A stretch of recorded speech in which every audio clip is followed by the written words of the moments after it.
Okay, so you're on the job hunt. You get suited up, you brush up your resume, you think you had a great interview, but then you never get a call back. Randy Wooden is the director of the Professional Center by Goodwill of Northwest North Carolina. He's joining us here to tell us what we can do. This is so frustrating, Randy. It's the single biggest frustration my clients face, and that is, you know what?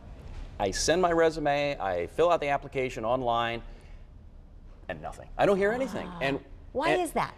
Well, and there's several things at play. I mean, one of it is just it's a huge numbers game right now. The internet has made it so that people like you and me can sit at home at 2 in the morning and apply for a job, whether we're qualified or not. So there's that in play, but also think about this. Think if you have a party and you're asking people to RSVP, how many times do people actually do that? They don't take the time to follow up. And so think about this. If you're the job hunter, what's going on the other side when you send that? So let me just talk briefly about why you're not going to hear back a lot of times. First off, in big companies, they usually have a system set up. So they'll auto-generate an email. You'll get something that says, hey, we have your stuff. If we want to, if we're interested, we'll call you. But think about the middle size and smaller companies. They don't have a devoted HR person necessarily who does nothing but recruiting. They may have the hiring manager do it. And the guy's working 60 hours a week, and on the weekend he has to come home and sift through 200 resumes. You think he's going to take time to personally respond to those he's not interested in?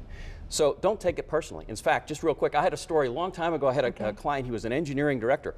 This was before email. This was when he used to fax and mail resumes. He would get a stack this big, and he'd say, Randy, on the weekend, the last thing I want to do is look through resumes. He would stand at the top of his stairway in his house, throw them down the stairs, and the one that landed face up are the ones he would look at. Oh my. Pretty scientific, right? And if you're that person, looking for the job right now, watching this, you're cringing. You're cringing at hearing that. Here's what you can do now. Here's some tips, and there's no magic bullet that says I'll get the interview or I'll get a call back.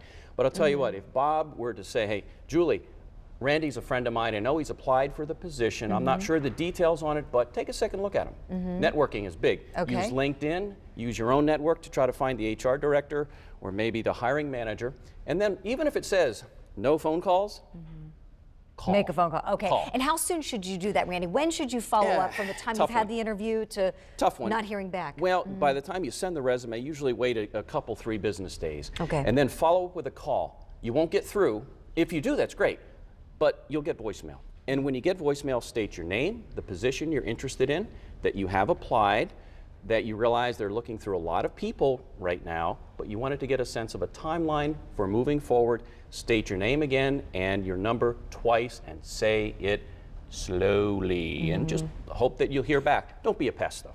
One last question for you, please, Randy. Is a phone call better than an email in doing the follow-up? Why? It is because if they listen to it, they'll hear your tone of voice. You sound enthusiastic, articulate. Same thing in your business. I mean, a lot of it is appearance and how you speak. And so, to me, it's my advantage to have somebody actually hear my voice. It's a good thing. Yes, it is. Well, we're always happy to have you here in the Fox 8 studio and hear your voice and all your great advice. Randy Wooden. Merry Christmas to you. Thanks so much. And speaking of Christmas, we want to get a look at that Christmas forecast. I guess it's